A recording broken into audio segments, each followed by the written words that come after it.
Hello, this is Alan Wheeler on my YouTube channel where I discuss tarot and spirituality. And I'm here at my altar with the candle going and some incense burning. I think it's hidden by my pile of books here. Today's topic is the Emperor, and it's numbered 4, but it's the 5th or 6th installment of Christian Tarot. So my disclaimer is that I developed this material some years ago when I was first starting tarot, transitioning out of being a conservative Christian who didn't watch Harry Potter even, and expanding spiritually. And I think it's something that might help others who are going through similar transitions. I know I did a lot of searching, excuse me, on the internet to try to find out, is tarot okay for Christians, and did find some things but very little, and made my own website at that time.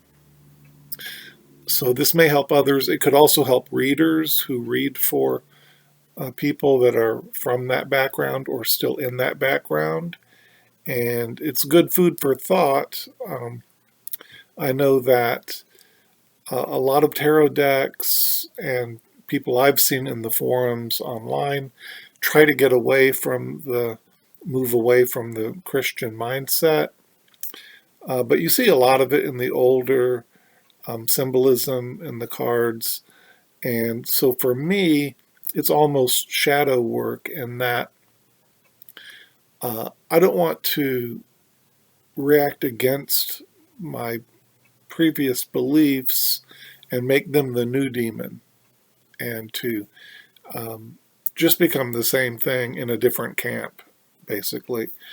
So I'd like to consider myself an all-inclusive mystic, and I kind of recoil or cringe when I see anti-Christian or anti-mainstream sentiment, and it's all good. I enjoy hearing it, actually, and when people are speaking from their heart, and I know people have been hurt, and so those feelings and ideas are authentic, so I don't want to shut that down either.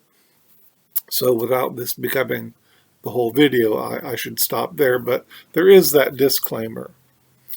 So the topic is the Emperor, and I'm starting with Meditations on the Tarot, a journey into Christian Hermeticism.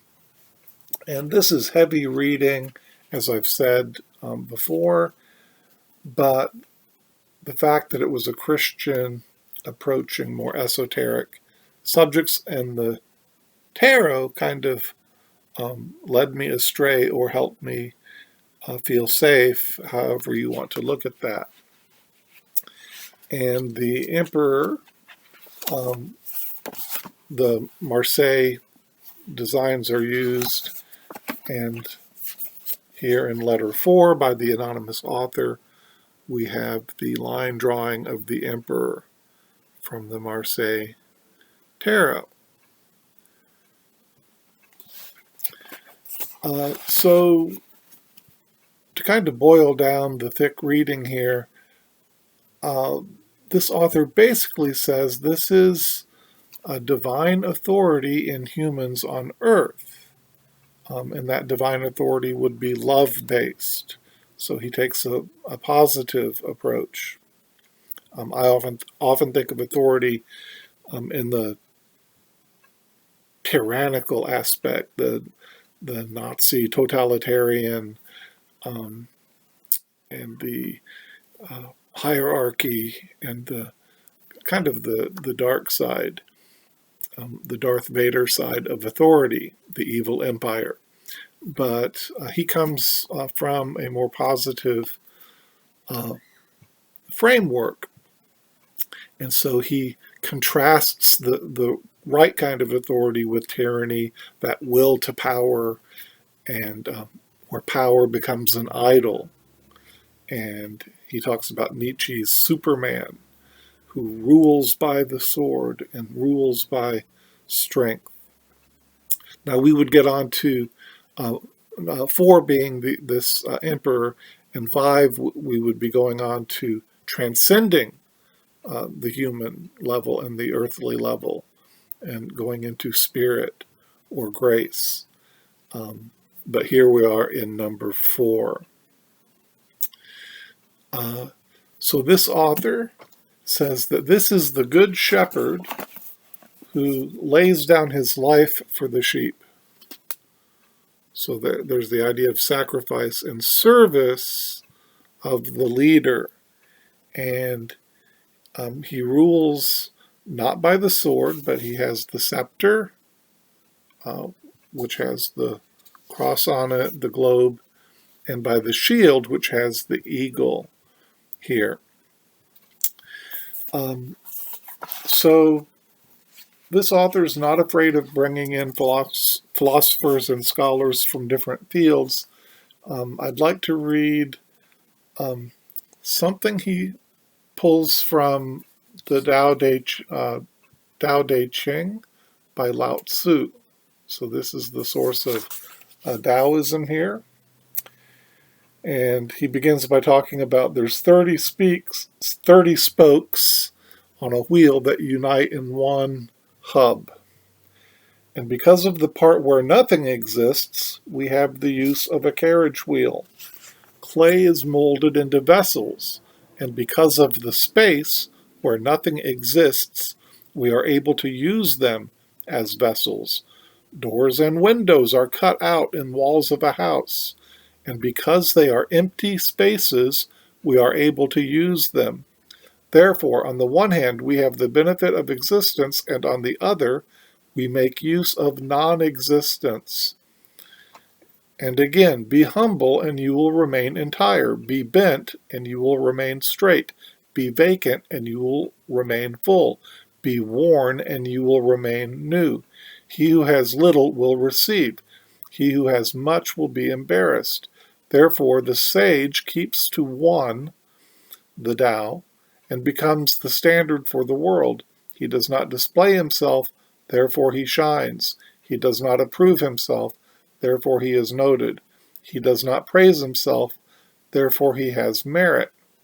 He does not glory in himself, therefore he excels. And because he does not compete, therefore no one in the world can compete with him. So you get a lot of those paradoxes of Taoism, but the point is well taken. Just that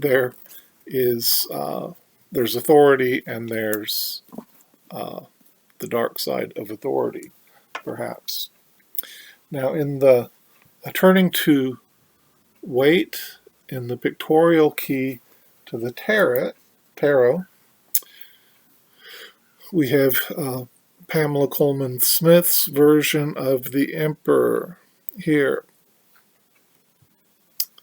And here he also has the scepter and the globe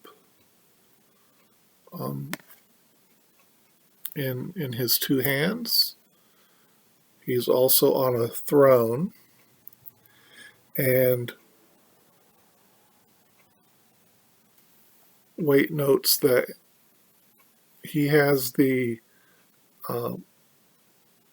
crux ansata, so that's the Coptic Orthodox cross, which is the Egyptian church, so that's an ankh, basically. So that's a little different from the pure mainstream modern Christian cross there. So of this emperor, Waite says he, together with the empress, now they do work together, and they signify a higher kingship, occupying the intellectual throne. Hereof is the lordship of thought rather than of the animal world. So they're not yet, this is not yet of the higher realm, weight rights. This is not the source or spirit yet, but in the earthly realm here. And he says this, it is he who seeks to remove the veil of Isis. So there's that allusion to the high priestess, but she remains intact. She remains Virgo intacta.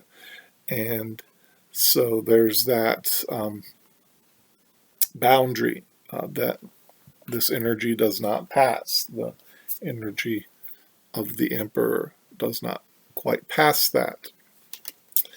And let me read one more thing from the pictorial key.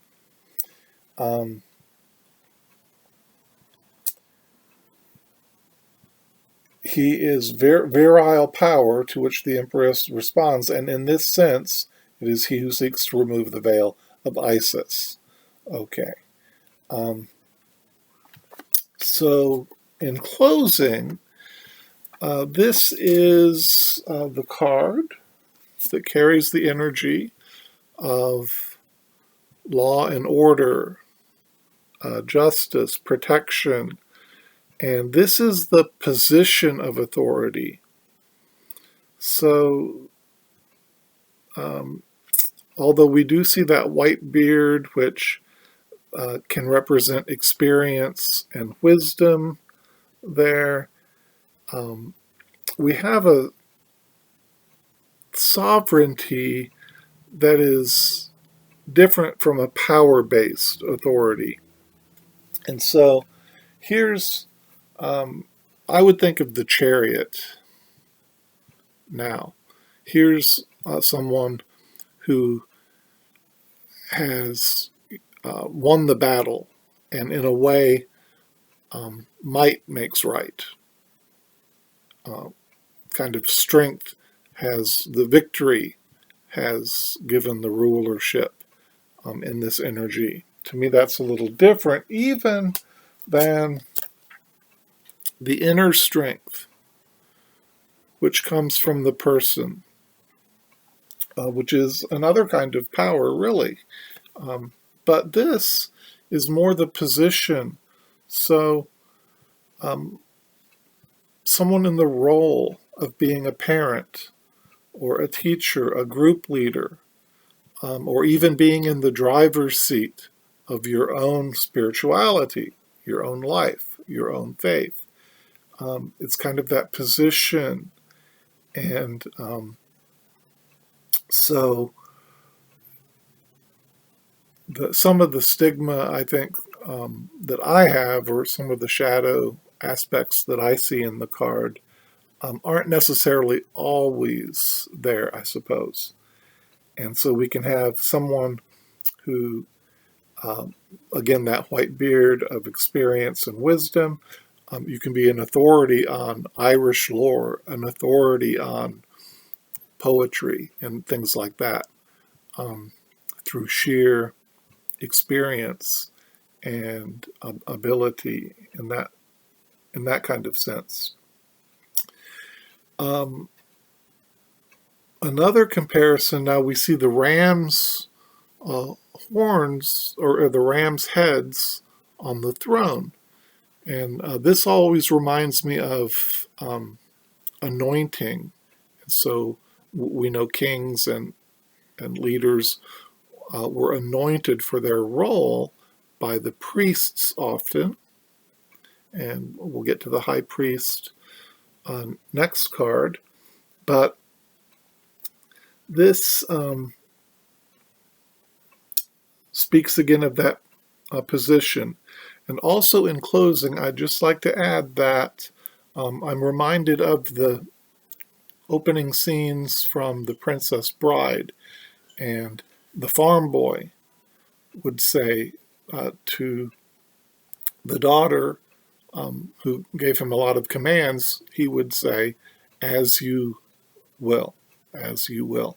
And the narrator tells us, translates for us, this means, "I love you." And so Uh, in other words, she's not ruling by fear or power or threat, but it's arising from his heart of love. So this is a different kind. When the government rules by the will agreement, the willingness of the ruled, um, we have a better situation. And there is the Bible verse that perfect love casts out all fear. So this is looking at kind of the Christian approach to the tarot, but as we see from Lao Tzu and Taoism, that doesn't exclude a lot of other similar approaches. So thank you so much for watching. As always, I hope you feel connection with people in your life, with online community, and on your spiritual path, whatever that might be. Take care.